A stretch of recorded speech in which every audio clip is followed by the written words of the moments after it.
Пазняк Даніла, вучень 8 класа Лаўрынавіцкай базавай школы Баранавіцкага района. Урывак з аповесці Івана Шамякіна «Начныя зарніцы». Вайна. Трэція суткі, як яна пачалася.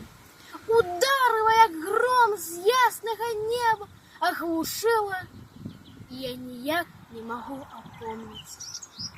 Не толькі цяпер, пасля бою, пасля першых выбухаў бомб і нашых неўмелых стрэлаў гудзіць у вушах.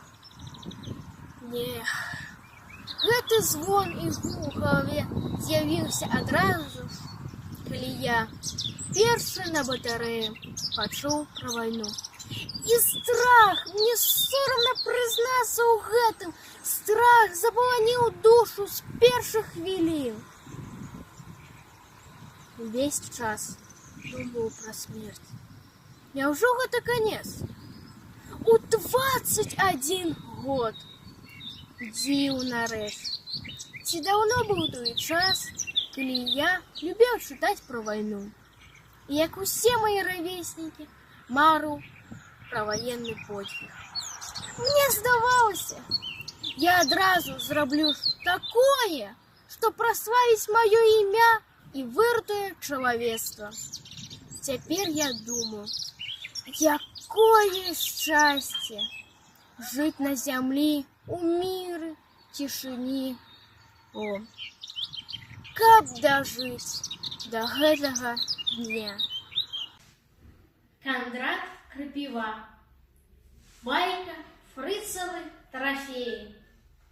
На Москву табе маршрут, інфармуюць Фрыца. Фрыц сказаў бадзёра: гуд, можна пажывіцца. Сала, масла, цукар, мёд, гітлераўца вабіль. Фрыц плячысты на жывот і мастак паграбіць. Майстар арганізаваць вопратку, абутак. А Москву збіраўся ўзяць ён за 2 сутак.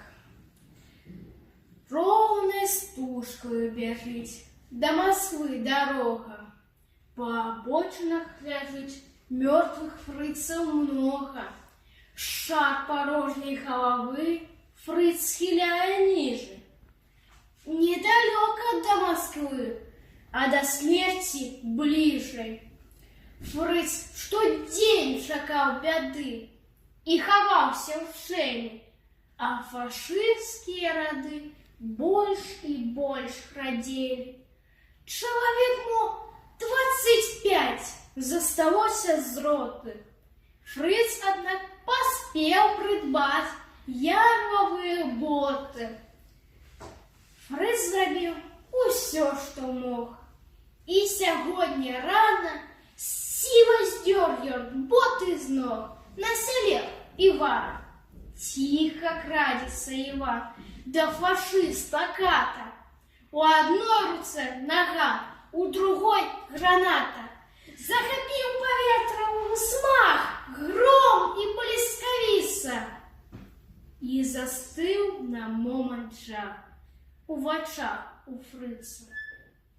Коўстух сярод палёў, слуп рухомы дыму. Едзе Фрыц з вайны дамоў, едзе на радзіму.